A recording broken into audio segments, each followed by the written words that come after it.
పేద మధ్యతరగతి ప్రజలను ఆకట్టుకోవడమే లక్ష్యంగా న్యాయ పథకాన్ని ప్రకటించిన జాతీయ కాంగ్రెస్ అధ్యక్షుడు రాహుల్ గాంధీ నిరుద్యోగ యువతకు సైతం హామీల జల్లు కురిపించారు. తాము అధికారంలోకి వస్తే ఏడాదిలోపే దేశవ్యాప్తంగా ఖాళీగా ఉన్న 22 లక్షల ప్రభుత్వ ఉద్యోగాలను భర్తీ చేస్తామని చెప్పారు. మోదీ సర్కారు విధానాలతో దేశంలో అనేక మంది ఉద్యోగాలు కోల్పోయారన్న రాహుల్ ఉద్యోగ కల్పనలోనూ ఎన్డీఏ సర్కారు విఫలమైందని ఆరోపించారు. ప్రస్తుతం దేశంలో 22 లక్షల ప్రభుత్వ ఉద్యోగాలు ఖాళీగా ఉన్నాయన్న రాహుల్ అధికారంలోకి వస్తే 2020 మార్చి 31 నాటికి వీటన్నింటినీ భర్తీ చేస్తామని ట్విట్టర్లో పేర్కొన్నారు. మరోవైపు దక్షిణాది రాష్ట్రాల్లో కాంగ్రెస్ను బలోపేతం చేయాలనే లక్ష్యంతో అమేఠీ సహా కేరళలోని వైనాడ్ నియోజకవర్గం నుంచి రాహుల్ పోటీ చేయనున్నారు.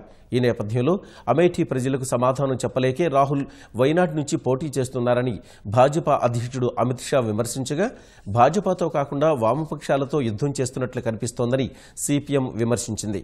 అటు రాహుల్కు పోటీగా రాజ్యసభ సభ్యుడు సురేష్ గోపీని బరిలోకి దింపాలని భాజపా యోచిస్తున్నట్లు తెలుస్తోంది.